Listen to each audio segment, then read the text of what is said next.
प्रिया शादी करके अपने ससुराल जाती है, जहां उसकी सास विमला और ननद निशा प्रिया को अपने घर की बहू के रूप में पाकर बहुत खुश होती हैं। और खुश होती भी क्यों ना, आखिर प्रिया दहेज जो इतना सारा लेकर आई थी।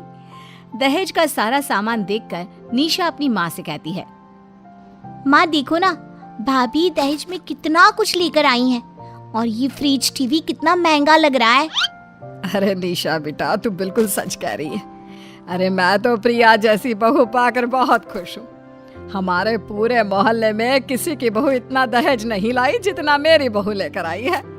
वही तो माँ, भाभी आप ना बहुत अच्छी हो और आपके घर वाले भी। ठीक है, वैसे मैं ना बहुत थक चुकी हूँ। अगर आप लोगों ने दहेज का सामान देख लिया हो तो क्या अब आप मुझे मेरा कमरा बता सकती हैं? अरे भाभी, आप खुद क्यों जाएंगी अपने कमरे तक? मैं हूँ ना, चलिए मैं आपको ले चलती हूँ आपके कमरे तक। इस तरह से निशा प्रिया को उसके कमरे तक ले जाती है।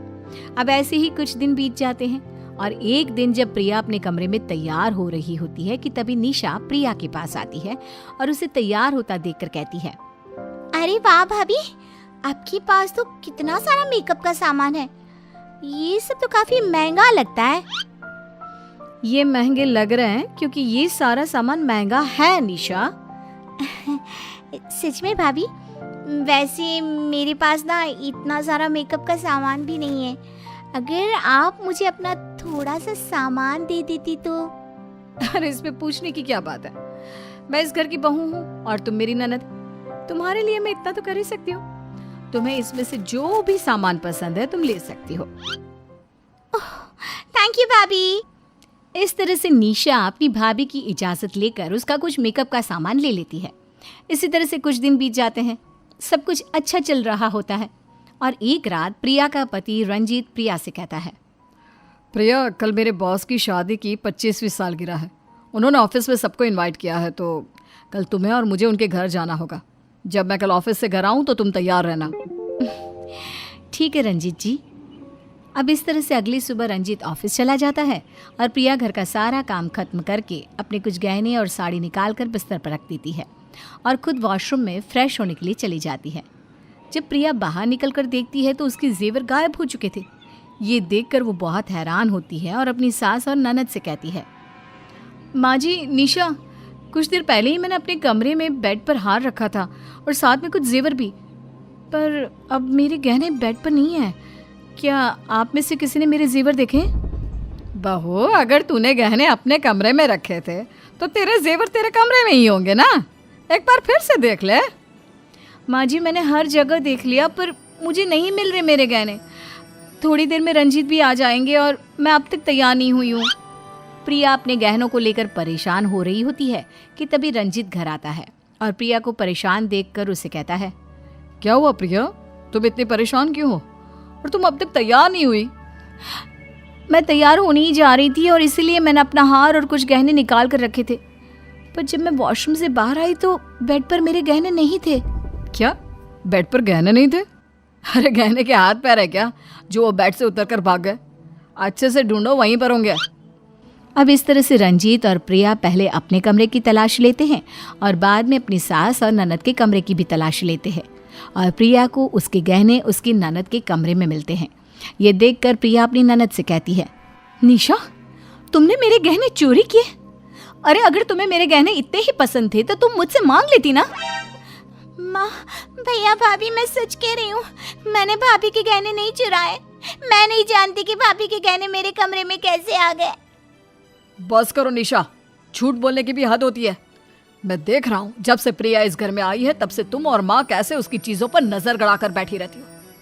मुझे लगा बच्ची हो, समय के साथ सुधर जाओगी, पर तुम्हारा लालच इतना बढ़ गया कि तुमने चोरी करनी शुरू कर दी। रंजीत बेटा, जब तेरी बहन कह रही है कि उसने चोरी नहीं की तो हो सकता है कि उसने चोरी ना की हो और गलती से बहू के गहने निशा के कमरे में आ गए हो। माँ, आपके लाड़ प्यार और बढ़ावे की वजह से ही निशा का लालच बढ़ता गया और इसका लालच इतना बढ़ गया है कि अब इसने चोरी करनी भी शुरू कर दी। इस तरह से रंजीत अपनी बहन पर बहुत गुस्सा होता है। रंजीत का गुस्सा देखकर प्रिया रंजीत से कहती है, अब जाने दीजिए, निशा भी बच्ची है, वैसे भी मेरे गहने तो मिल गए, अब माफ़ कर दो, आपकी छोटी बहन है। प्रिया के कहने पर रंजीत चुप हो जाता है, पर वो निशा से अभी भी नाराज था। कुछ दिन यूं ही बीत जाते हैं और एक दिन विमला डाइनिंग टेबल पर रंजीत के साथ बैठकर चाय पी रही होती है, तो वहीं प्रिया रंजीत का नाश्ता लेकर रंजीत के पास जा रही होती है। प्रिया का पैर फिसलता है और प्रिया जमीन पर गिर जाती है। जल्दी से रंजीत प्रिया के पास जाता है। प्रिया, तुम गिर कैसे गई? इतना बोलकर रंजीत प्रिया को उठाने लगता है, तभी वो देखता है कि फर्श पर तेल गिरा हुआ है। फर्श पर तेल देखकर वो गुस्से में कहता है, बेशर्मी की भी हद होती है। आप लोग इतनी लापरवाही कैसे बरत सकते हैं? अरे क्या हुआ बेटा, क्या हुआ? फर्श पर तेल किसने गिराया? अरे रंजीत बेटा, क्या बोल रहा है? फर्श पर तेल कैसे हो सकता है? बहू ने अभी अभी तो सफाई की थी। वही तो मैं बोल रहा हूँ माँ, जब प्रिया ने अभी घर की सफाई की है तो फिर फर्श पर तेल कहाँ से आया? रंजीत बस कीजिए ना, मैं ठीक हूँ। अब बेकार ही माँ जी पर गुस्सा हो रहे हैं। गिर गया होगा किसी से गलती से तेल। देख रही हो माँ, कैसे प्रिया हर बार आपको और निशा को बचा लेती है, और फिर भी आप लोगों को जरा भी शर्म नहीं आती प्रिया के साथ ऐसी ओछी हरकत करते हुए। इस तरह से रंजीत अपनी माँ और बहन से दूर होने लगता है। अब घर में आए दिन छोटी छोटी बातों को लेकर क्लेशबाजी होने लगती है और हर बार प्रिया अपनी सास और ननद को अपने पति के गुस्से से बचा लिया करती। ऐसे ही एक दिन प्रिया किचन में काम कर रही होती है कि तभी प्रिया का फोन बजता है। जब रंजीत प्रिया का फोन उठाता है तो प्रिया की माँ कहती है, अरे प्रिया बेटा, मैंने जो तुझे आइडियाज दिए थे वो काम किए कि नहीं? चल अब ये सब छोड़ और ये बता कि अब और कितने दिन तू अच्छी बनने का नाटक करेगी? अरे कब निकालेगी अपनी सास और उस ननद को? अपनी सास की बात सुनकर रंजीत फोन रख देता है और प्रिया के पास जाकर उस पर चिल्लाते हुए कहता है, प्रिया, मैं हमेशा तुम्हारे ससुराल वालों को यानी कि अपनी माँ और बहन को बेशर्म कहता रहा, पर बेशर्म तो मेरा ससुराल निकला। तुमने क्यों किया ये सब? मैंने क्या किया रंजीत जी? आप इतने गुस्से में क्यों? तुमने क्या किया है? मुझे सब कुछ पता चल चुका है। अपनी माँ के साथ मिलकर तुमने मेरी बहन पर गहने चुराने का झूठा इल्जाम लगाया। तुमने मेरी माँ को फंसाने की कोशिश की कि उनकी वजह से तुम गिरी। तुमने ऐसे ही और न जाने कितने झूठ बोले ताकि मैं खुद अपनी माँ और बहन को घर से निकाल दूं। पर अब इस घर से मेरी माँ और बहन नहीं, तुम निकलोगी, और वो भी इसी वक्त। नहीं रंजीत जी, मुझे घर से मत निकालो। ये सब मैंने आपकी और अपनी भलाई के लिए किया। मैं बस इतना चाहती थी कि हम दोनों अकेले रहे, पर आप माँ जी और अपनी बहन से बहुत प्यार करते थे। आप उन्हें कभी छोड़ नहीं सकते थे, इसलिए मैंने ये सब किया। प्रिया रंजीत से अपनी गलतियों की माफी मांगती है, पर रंजीत प्रिया को माफ नहीं करता, जिसके बाद विमला अपने बेटे को समझाती है और विमला के कहने पर रंजीत प्रिया को माफ कर देता है। अब प्रिया को अपनी गलती का एहसास हो चुका था, इसलिए वो ऐसी हरकतें फिर कभी नहीं करती और अपने ससुराल वालों के साथ अच्छे से रहने लगती है। सीमा एक घरेलू और पढ़ी लिखी लड़की थी। वो घर को बहुत अच्छे से चला रही थी, लेकिन उसकी सास काफी खर्चीली थी। सीमा उन्हें काफी समझाती, लेकिन वो न मानती। एक दिन, माँ, क्या आप ये पैसे संभाल कर अपने पास रख लेंगी? कल जाकर मैं बैंक में डाल दूंगी। हाँ बेटा। सीमा की सास वो पैसे लेकर मार्केट चली जाती हैं और अपने लिए कपड़े खरीद लेती हैं। माँ, मैंने आपको पैसे रखने के लिए दिए थे, वो बेटा वो तो मुझसे खर्च हो गए। माँ, वो पैसे मैंने घर के छोटे छोटे बचत से जोड़े थे, जिससे वो हमारे मुसीबत के वक्त काम आए। क्यों, ऐसा क्या हुआ जो तुझे घर से पैसे बचाने पड़े? हमें अच्छा खाने और पहनने का शौक है, तू ना ऐसे कंजूसी ना किया कर। हाँ। सीमा बेचारी क्या कहती, वो वहां से चली जाती है। माँ, आपके कमरे की लाइट जल रही है, बाहर जाते वक्त बंद कर दिया करें, इससे कम बिजली खर्च होगी और बिजली का बिल भी कम आएगा। सीमा, तुम्हारे घर में ऐसा होता होगा, हमारे घर में नहीं होता ऐसा। हम लोगों को तो रोशनी ही रोशनी पसंद है। सीमा बेचारी करती भी क्या, सास के सामने बोलने की हिम्मत तो थी नहीं, और घर में पैसों की ऐसी बर्बादी उससे बर्दाश्त भी नहीं हो रही थी। सीमा और उसकी सास एक दिन साथ में बाजार गए और वहां पर वे सब्जी खरीद रहे थे।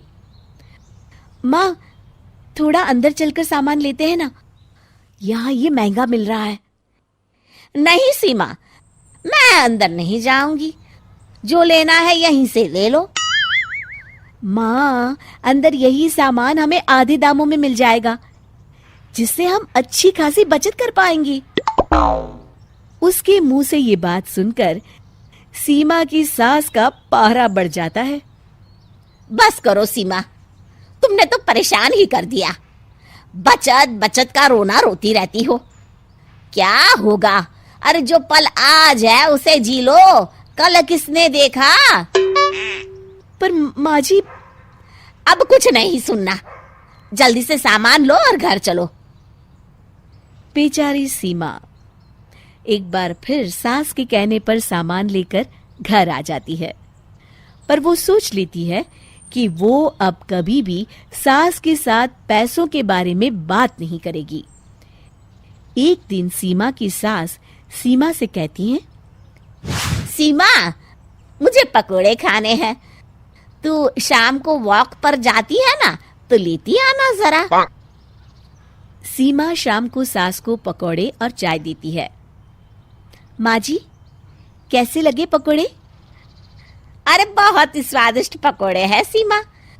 वैसे भी नुक्कड़ के हलवाई की तो हर कोई तारीफ करता है। सीमा धीरे से मुस्कुराकर वहां से चली जाती है।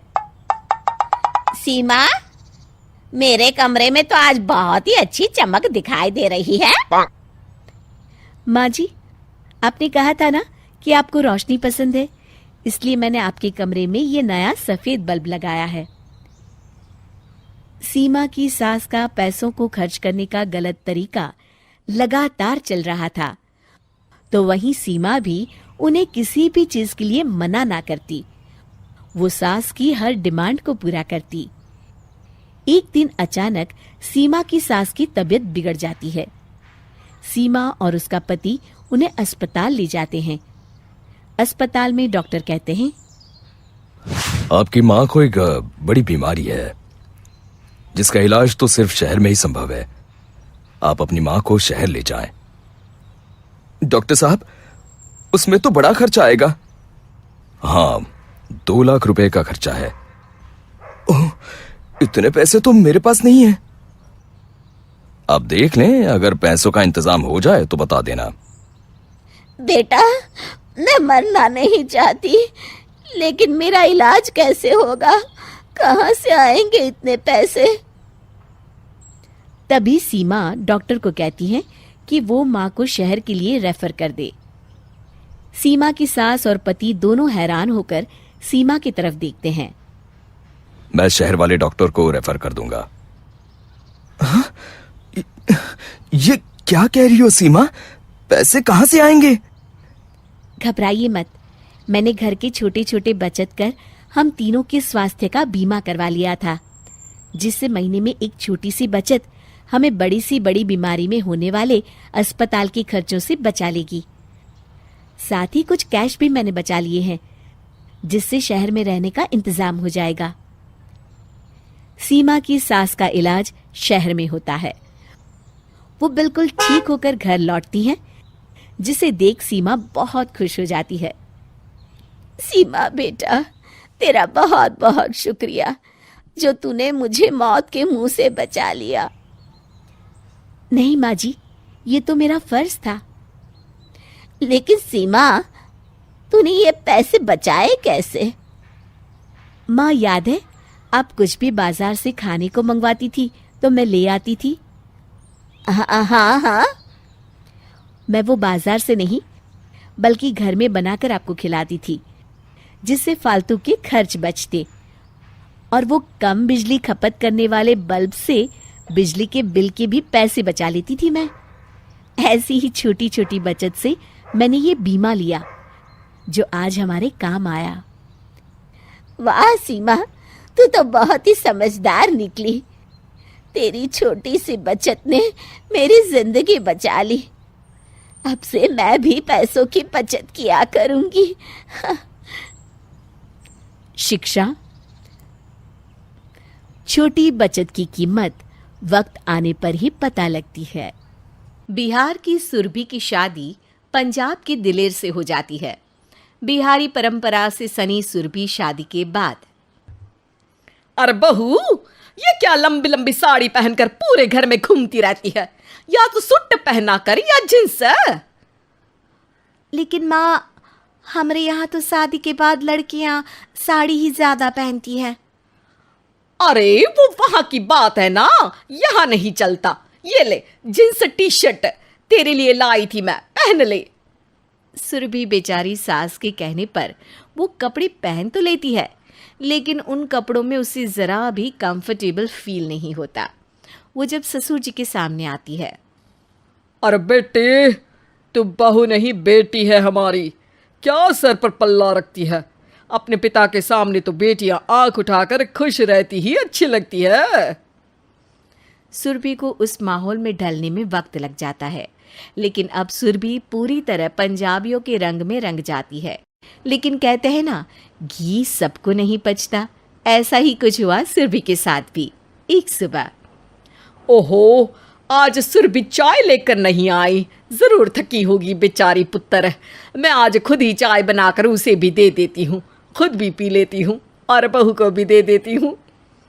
अरे बहू, सुरभि पुत्र, क्या हुआ बेटा? आज नींद नहीं खुली? तबीयत तो ठीक है ना तेरी? हाँ हाँ माँ, ठीक है। सिर्फ चाय लेकर आई हैं, थोड़े बिस्कुट और हाँ पानी एक गिलास थोड़ा गर्म करके ला दीजिए ना। सास को सुरभि की बात पर बड़ा आश्चर्य होता है। वो अपने बेटे की तरफ देखती है। सुरभि, माँ ने तुम्हें बेटी की तरफ माना है तो तुम भी तो उन्हें माँ मानो। इस उम्र में माँ को काम बता रही हो? अरे गौरव, माँ के हाथ पैर भी चलते रहने चाहिए ना, उनका भलाई तो सोच रही हूँ मैं। अरे कोई ना बेटा, छोटी ही तो है, समझ जाएगी धीरे धीरे। अब गांव की परवरिश और पहनावे ओढ़ावे वाली सुरभि के रंग ढंग ही बदल जाते हैं। एक दिन उसकी सहेली उससे मिलने आती है। अरे सुरभि, तुमको तो देखकर लग ही नहीं रहा कि तेरी शादी हो गई। टाइट जींस और छोटे से टॉप। हाँ, लेकिन तूने क्या हालत बना ली है? इतनी भारी साड़ी, ऊपर से ये गहने। अरे ये गहने ही तो श्रृंगार है औरत का, मंगलसूत्र। हाँ, लेकिन कौन पहनता है आज की डेट में? क्यों? तुम्हारी सास को देखो, मांग में सिंदूर, गले में मंगलसूत्र, और तुम्हारी माँ भी तो। मैं भी, सब पहनते हैं, बस तुम्हें पता नहीं क्यों। तभी सुरभि का पति भी वहां आ जाता है। हाँ यार, मुझे भी लगता है कि मेरी बीवी बीवी की तरह लगे। ना भारी साड़ी पहने, लेकिन बीवी जैसी तो लगे। अच्छा, तो मैं कैसी लगती हूँ आपको? अरे लगता ही नहीं कि कोई मेरे लिए सजे सवरे, पर चलो कोई बात नहीं। अरे बस भी करे, क्यों मेरी बहू को परेशान कर रहा है? छोटी है, समझ जाएगी धीरे धीरे।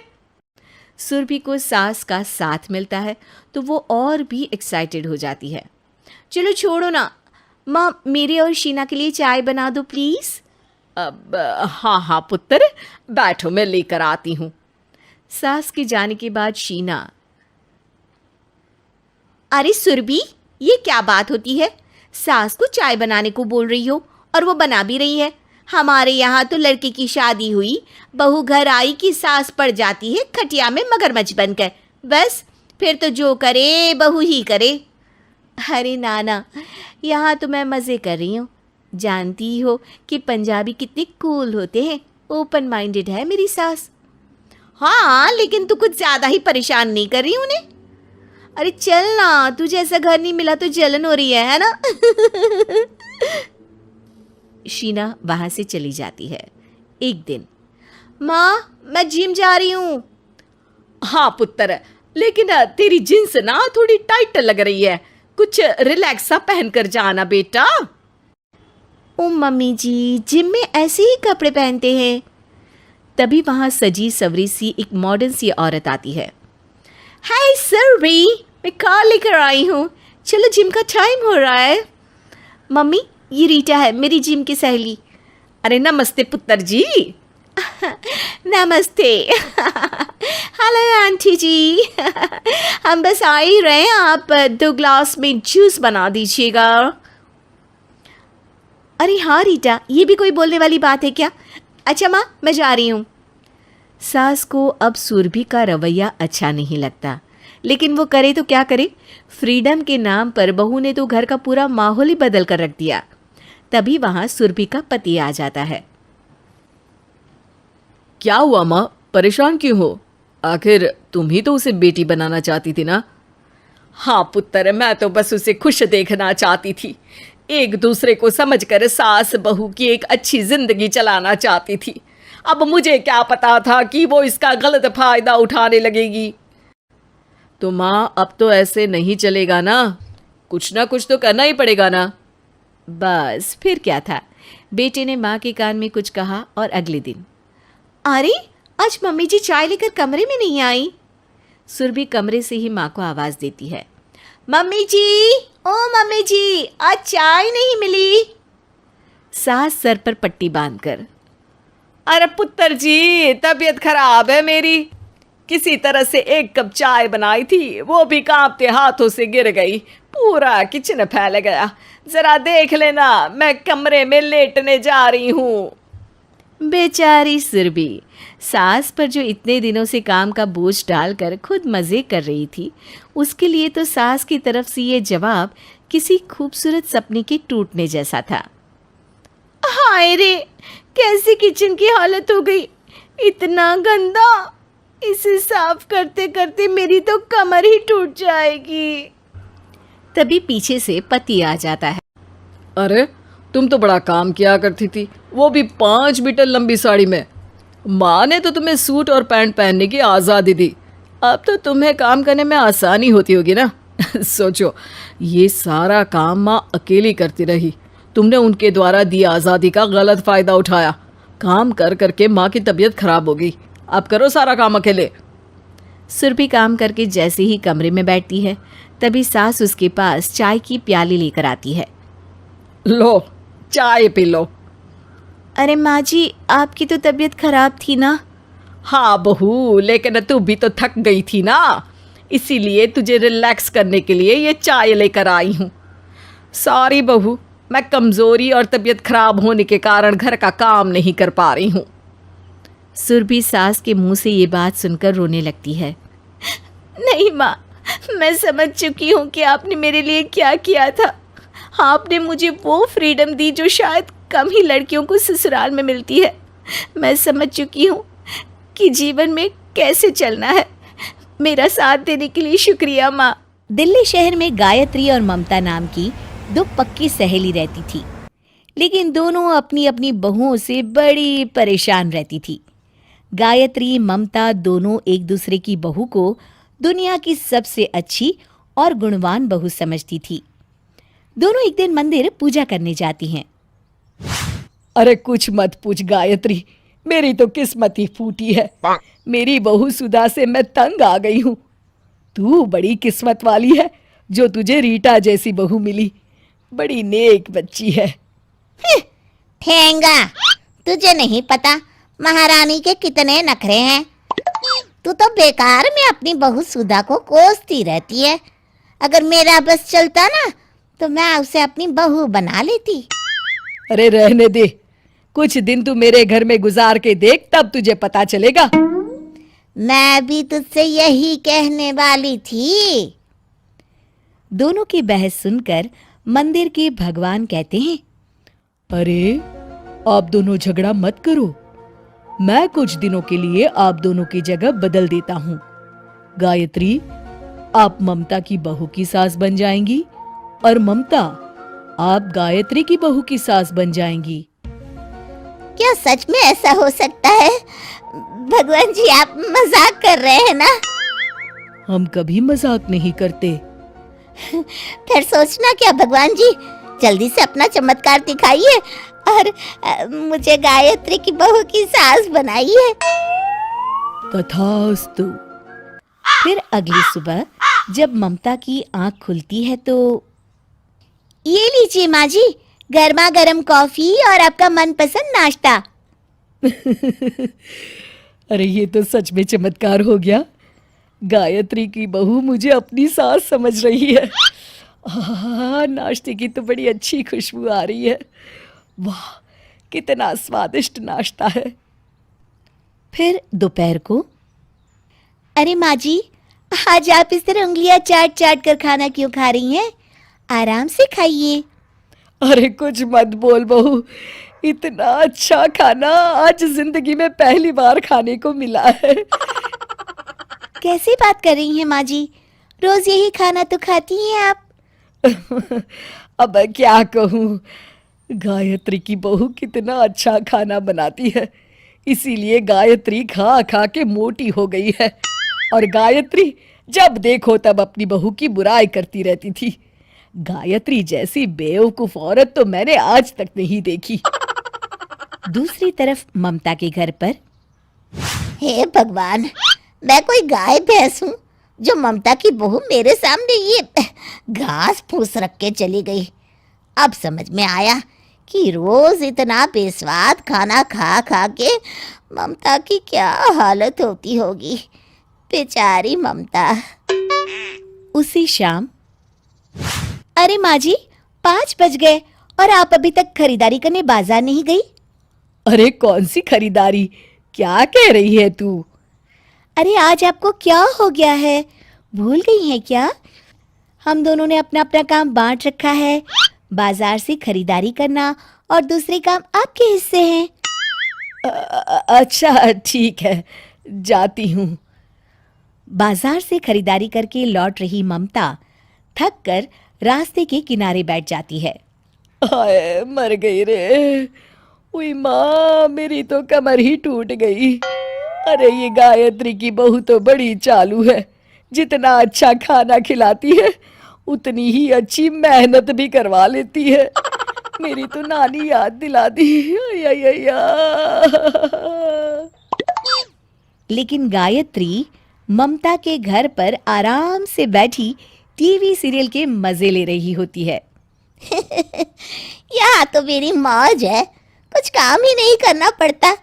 हाँ, ये बात और है कि ममता की बहू खाना अच्छा नहीं बनाती, लेकिन इस घर में आराम भरपूर करने को मिलता है।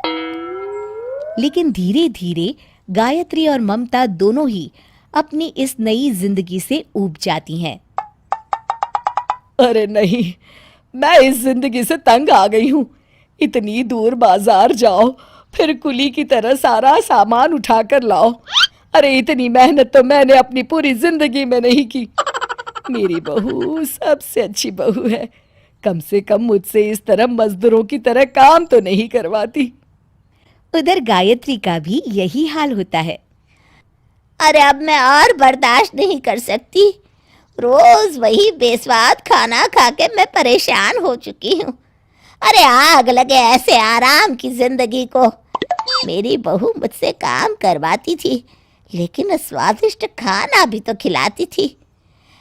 मैं तो एक ही बात जानती हूँ, जान है तो जहान है, और मेरी बहू महान है। इस तरह दोनों की गलतफहमी दूर हो जाती है और उन्हें अपनी बहू की अहमियत समझ में आ जाती है। फिर अगली सुबह दोनों मंदिर पहुंचती हैं और भगवान से प्रार्थना करती हैं कि सब कुछ पहले जैसा कर दे। चलो भाई ठीक है, हम सब कुछ पहले जैसा कर देते हैं। हम जानते थे कि तुम दोनों कुछ ही दिनों में सबक सीख जाओगी। तथास्तु। इस तरह सब कुछ पहले की तरह सामान्य हो जाता है। ममता और गायत्री दोनों अपनी बहुओं के साथ खुशी खुशी रहने लगती है। शिक्षा, पड़ोस की थाली के लड्डू हमेशा कुछ ज्यादा ही मीठे दिखाई देते हैं। नंदनपुर नाम के गांव में सुधा रहती थी। सुधा की सास और जेठानी उस पर बहुत अत्याचार करते थे। छोटी मोटी जरूरत की चीजों के लिए भी बेचारी को तरसना पड़ता था। अरे कामचोर कहीं की, इतनी देर से रसोई घर में क्या कर रही है? मुझे जोरों की भूख लगी है और अभी तक खाना नहीं बना। अरे जल्दी जल्दी हाथ चला। बस माँ जी, थोड़ी देर में खाना बन जाएगा। कोई फायदा नहीं माँ जी, आप इसे कितना भी समझा ले ये कभी नहीं सुधरने वाली। चलिए चलकर हम दोनों टीवी देखते हैं। ये रिश्ता क्या कहलाता है सीरियल पर शुरू ही होने वाला है। ए सुधा, जल्दी खाना बना के हॉल में ले आना। जी। फिर एक दिन, जरा देख के बताइए माँ जी, मैं इस नई साड़ी में कैसी लग रही हूँ? अरे ये भी कोई पूछने की बात है? पूरे गांव में भला तुझसे सुंदर कोई है क्या? चल जल्दी तैयार हो जा, गांव का मेला शुरू हो गया होगा। तभी वहां सुधा आ जाती है। माँ जी, मुझे भी गांव के मेले में घूमने जाना है, आप लोग मुझे भी अपने साथ ले चलिए ना। तुम मेला घूमने जाएगी? आपने सुना माँ जी, महारानी क्या कह रही है? अरे तू क्या करेगी मेले में जाकर? घर के काम क्या तेरे पिताजी करेंगे? चुपचाप घर में बैठ, और हमारे वापस आने तक घर के सारे काम हो जाने चाहिए। हाँ। इस तरह दोनों सास बहू सुधा को घर की नौकरानी से ज्यादा कुछ नहीं समझती थी। सुधा अपने कमरे में रखी अपनी स्वर्गीय माँ की तस्वीर लेके रोने लगती है।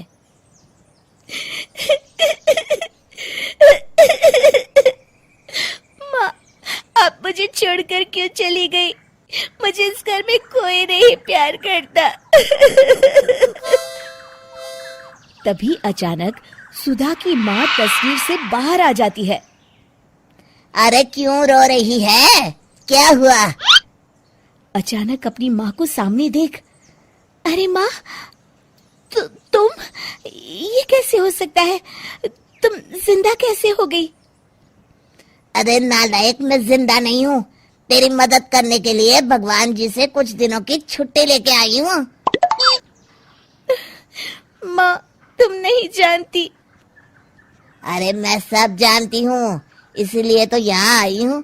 अब तू देखती जा, मैं कैसे इन दोनों को उनकी नानी याद दिलाती हूँ। अगली सुबह, अरे नालायक, कहाँ मर गई? सुबह की चाय कहाँ है? सुधा घबरा के, अभी लाती हूँ माँ जी। अरे बैठ, तू कहाँ चली? इस बुढ़िया को चाय मैं पिलाती हूँ। अगले ही पल सुधा की सास के कदम अपने आप रसोई घर की ओर चल पड़ते हैं। अरे अरे ये मैं कहाँ जा रही हूँ? अरे मैं चाय क्यों बना रही हूँ? तभी सुधा की जेठानी वहां आ जाती है। माँ जी, आज आप क्यों चाय बना रही हो? सुधा कहाँ है? लगता है महारानी अपने कमरे में आराम फरमा रही है। अभी कान खींच के उठाती हूँ उसे। अच्छा, तेरी इतनी हिम्मत मेरी बेटी को हाथ लगाने की तूने सोची भी कैसे? ठहर जा, अब तेरी बारी है। अगले पल ही सुधा की जेठानी हाथ में पोछा पकड़कर सारे घर में पोछा लगाने लगती है। अरे नहीं, ये मेरे हाथ अपने आप क्यों चल रहे हैं? अरे मैं नौकरानी की तरह सारे घर में पोछा क्यों लगा रही हूँ? सुधा ये सब देख बड़ी खुश हो जाती है। माँ, ये तो चमत्कार हो गया, देखो इन दोनों को। हाँ मेरी बच्ची, बड़े दिनों के बाद तेरे चेहरे पर हंसी आई है। ये तो कुछ भी नहीं है, तू बस देखती जा, इन दोनों के साथ क्या क्या करती हूँ मैं। इस तरह सुधा की जेठानी और सास पूरा दिन घर के काम करती रहती हैं। फिर शाम को, हाय मेरी कमर टूट गई रे। अरे मेरे तो हाथ ही टूट गए। ओहो। अरे ये तो शुरुआत है, असली मजा तो अब आएगा। इस तरह सुधा की माँ दोनों सास बहू से रोज घर के सारे काम करवाती थी और सुधा सारा दिन मजे से टीवी देखती थी। अरे ये मेरी जिंदगी क्या हो गई है? कभी पोछा, कभी बर्तन तो कभी कपड़े। अरे सुधा, जरा कपिल शर्मा का शो तो लगा, आज का एपिसोड बहुत अच्छा होने वाला है। माँ, तुम भी कपिल शर्मा शो देखती हो? और नहीं तो क्या, भगवान जी से छुट्टी लेकर क्या सारा दिन तेरी सास और जेठानी का मुंह देखने आई हूँ। मैं तो अपने कपिल शर्मा को देखूंगी। हाय रे, पता नहीं मेरे घर में किसने क्या जादू मंत्र कर दिया है।